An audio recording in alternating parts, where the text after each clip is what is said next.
You know how they say life can flip on a dime? That's exactly what happened to me at this party. My friend Jess had been nagging me for weeks to come out and meet her bunch of incredible friends. Honestly, I was more into a quiet night with my reports and market analysis, but Jess wouldn't have any of it.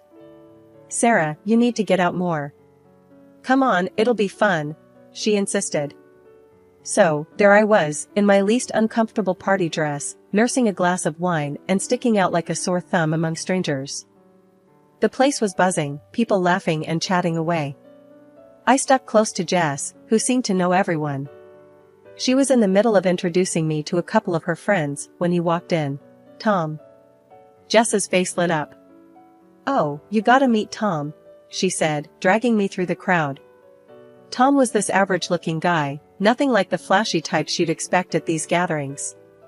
He had a sad smile that didn't quite reach his eyes. Jess introduced us, and for some reason, we clicked.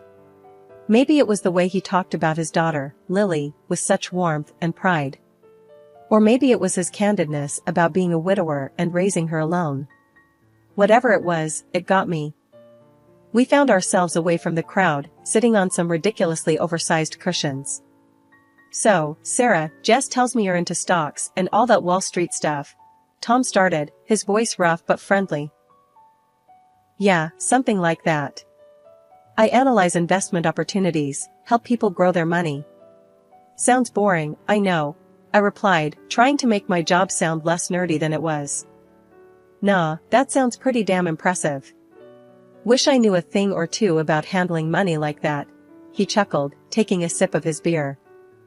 We talked about everything and nothing: movies, books, the nightmare of dating. I found myself laughing more than I had in months. Tom had this easy way about him, making you feel like you'd known him forever. "You know, I didn't want to come tonight. Socializing isn't exactly my strong suit," I confessed, feeling unusually open. "Tell me about it." "I only came because Jess promised Lily could tag along for a bit. Wanted her to meet some normal adults, whatever that means," Tom said, rolling his eyes. The conversation shifted to Lily, and I could see the light in Tom's eyes when he talked about her. "She's something else, my Lily. Smart, kind, a bit too cheeky for her own good," he said, a proud smile spreading across his face. I was intrigued. "She sounds wonderful. Raising a kid on your own, that's got to be tough." Tom shrugged, his expression turning serious. "It's not easy, but Lily makes it all worth it. She's the best thing that ever happened to me." As the party wound down, I realized I didn't want this conversation to end. Tom felt like a breath of fresh air in my calculated, routine life. "Hey, maybe we could grab a coffee sometime? Talk more about market trends, or whatever?" I found myself saying, surprising even myself. Tom's smile was the answer I hoped for. "I'd like that.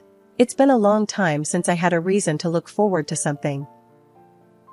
Very soon I met Tom's daughter, and she was like a breath of fresh air. We quickly became friends, which made her father very happy. That's how a simple meeting turned into a real love affair. After Tom and I decided to tie the knot, it was clear we wanted something simple, no fancy dresses or grand churches. Just us, my folks, and Lily, who was more excited than anyone. The day was plain but perfect, filled with genuine smiles and a few happy tears. Moving into Tom's house afterwards, I was buzzing with ideas to make the place feel more like ours, not just his.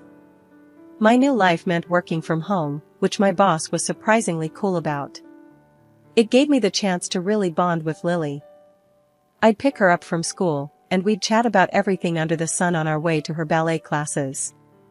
She started calling me Mom, which warmed my heart every single time. Creating a cozy home for us became my new project, filling it with love and laughter. But, as the months rolled by, things with Tom started shifting, so subtly at first. He'd make offhand comments about dinner being too bland or too salty. "Sarah, what's this supposed to be?" Tom would ask, poking at a casserole I'd spent hours on. "Supposed to be your dinner, but if you're gonna act all Gordon Ramsay about it, maybe you should cook tomorrow," I'd retort, trying to keep the mood light. He didn't. Instead, the critiques piled up. My appearance became his next target. "Babe, when did you last hit the gym? You're looking different," Tom dropped casually one evening, his eyes skimming over me like I was a fixer-upper. "Guess I've been too busy being a stepmom and working from home." "But thanks for the heads up," I snapped back, the sting of his words hitting harder than expected. Lily, bless her, was my silver lining. She and I grew closer, our bond unaffected by the growing tension between her dad and me. "Mom, can you help me with my homework?" Lily would ask, her bright eyes always looking up to me for guidance. "Of course, sweetie. Let's tackle it together," I'd reply, grateful for her presence and the normalcy it brought. Even as Tom and I drifted apart, Lily and I stuck together like glue. I found solace in our little talks and her ballet recitals. Yet, despite my efforts to keep our home a haven, Tom's dissatisfaction seemed to seep into every corner. "You know, Sarah, maybe you should try one of those online cooking classes. Spice things up a bit," Tom suggested one night, his tone laced with an undercurrent of displeasure. "Or maybe we could try eating out more. Give your taste buds a break from my terrible cooking," I'd counter, half joking, but deeply wounded. Life at home started feeling less like a family and more like walking on eggshells. Tom's attitude took a nosedive, and it wasn't just about small things anymore. He set these crazy rules like expecting a brand new dish for dinner every single day. It was as if he thought I was some kind of gourmet chef instead of his partner. One evening, I was in the kitchen, trying to whip up something new to keep him happy. I was juggling work emails on my phone, stirring a pot, and mentally planning my next day.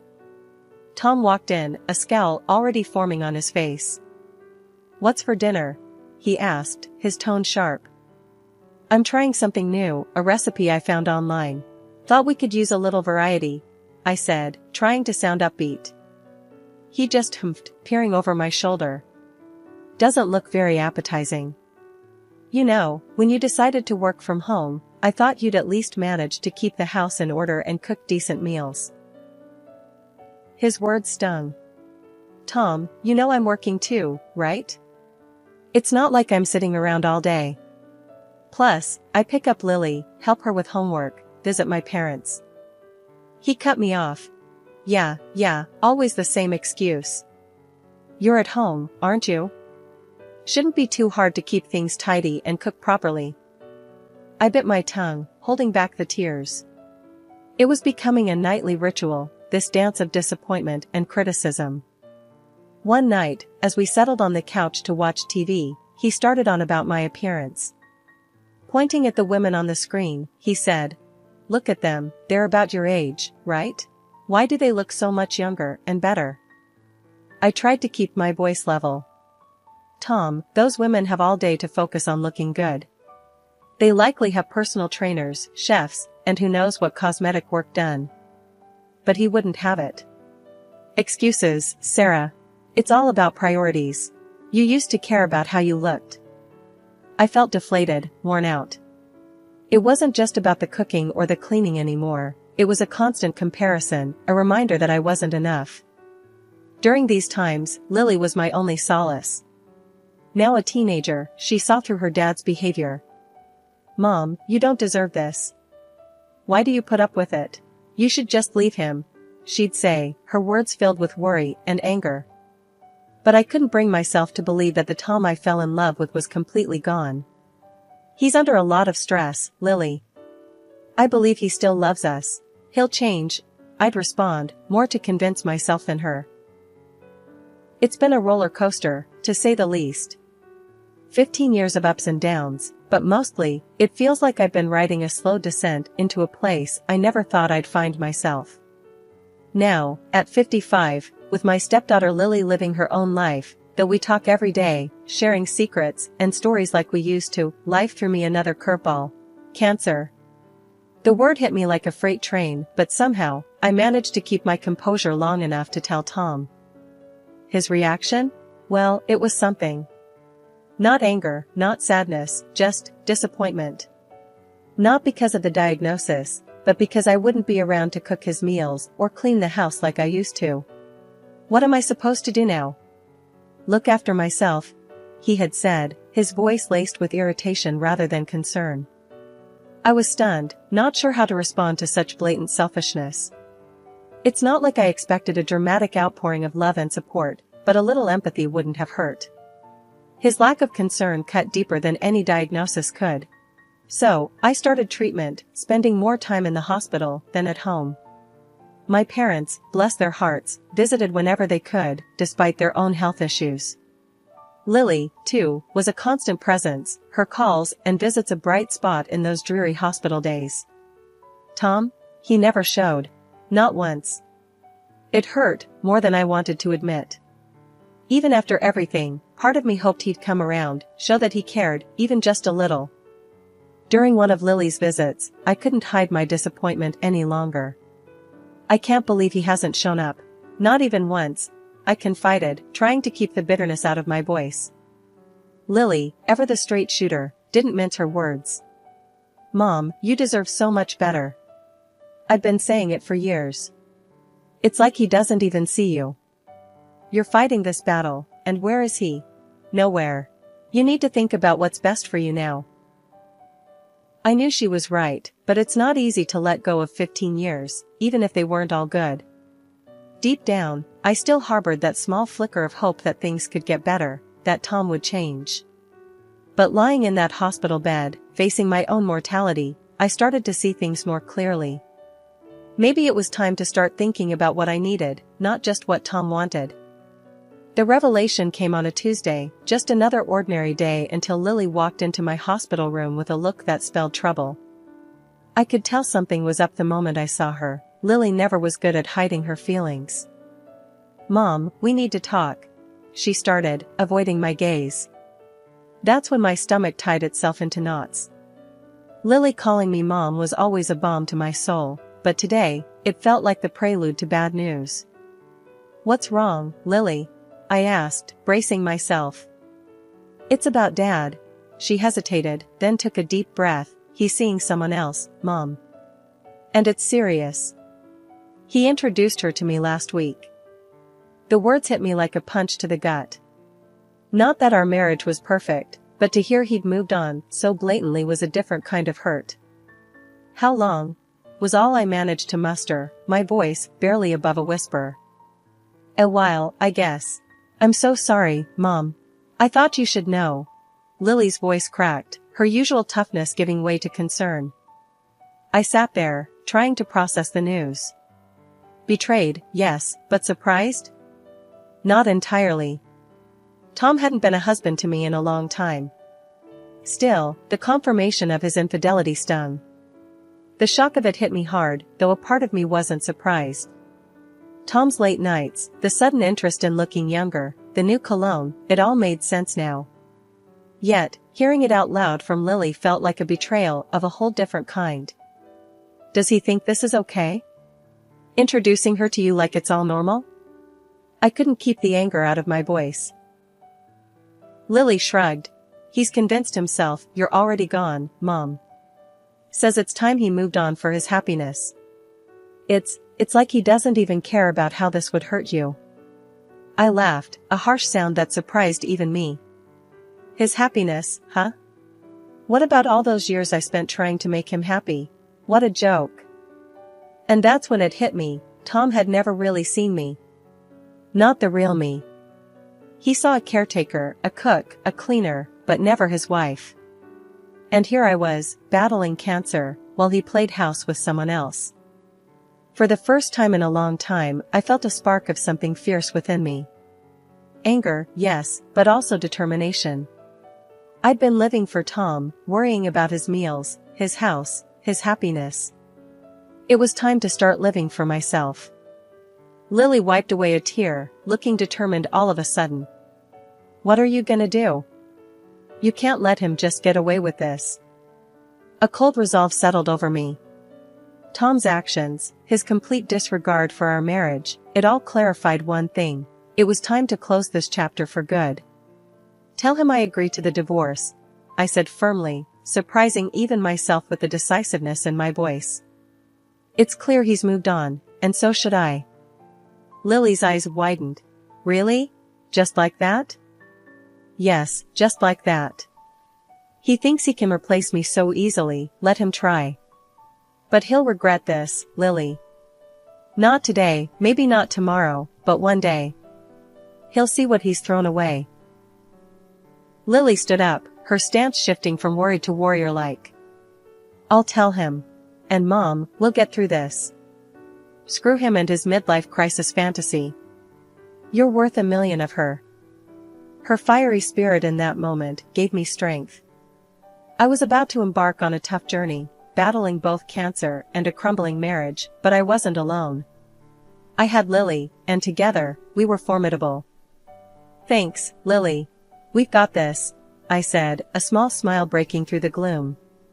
It was the beginning of a new chapter, one where I would reclaim my life and my dignity, with my loyal stepdaughter by my side. 2 days had felt like an eternity, each moment dragging on as I lay in that hospital bed, my body fighting a battle I hadn't signed up for. Then Tom walked in, his presence as cold as the chill running down my spine. The smirk on his face was something out of a nightmare, but this was my reality. He looked me over, his eyes devoid of any warmth. Look at you, all sick and pitiful. Can't say I'm surprised. You've let yourself go, haven't you? Found myself someone much better. Younger, prettier, healthier. He gloated, his words dripping with disdain. His words cut deeper than any knife could, but I was done showing him my pain. He threw the divorce papers on my bed, a challenge in his eyes. I took a deep breath, steadying my resolve. I picked up the pen and signed, each stroke a silent vow to myself that this was the beginning of my liberation, not my defeat. You're just as weak-willed as ever. Pathetic. He sneered, a twisted satisfaction in his gaze. I met his stare, my voice steady. If that's what helps you sleep at night, Tom. The confusion flickered across his face, replaced quickly by his usual arrogance. He strutted out, leaving a trail of bitterness in his wake. As soon as the door clicked shut, I reached for my phone with a determination that surprised even me. I called Lily, my voice stronger than I felt. Lily, it's done. But I need you to do something for me, I said, pausing to make sure I had her full attention. Tell your dad about the $3 million I plan to leave you. It's important he knows. There was a brief silence on the other end, and I could almost see the gears turning in her head.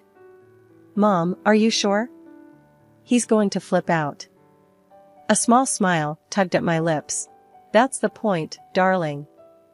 True to form, Tom's reaction was immediate and as predictable as ever. My phone became an incessant, vibrating companion, lighting up with his attempts to reach me. With each missed call, I felt an inch taller, a bit stronger. I watched the number climb, 50, 60, 70 missed calls, and with it, my resolve solidified. I couldn't help but laugh, a sound that felt foreign yet fitting for the moment. Here I was, supposedly at my weakest, yet I'd never felt more empowered. I had taken the first real step towards freeing myself from the chains of Tom's manipulation and cruelty.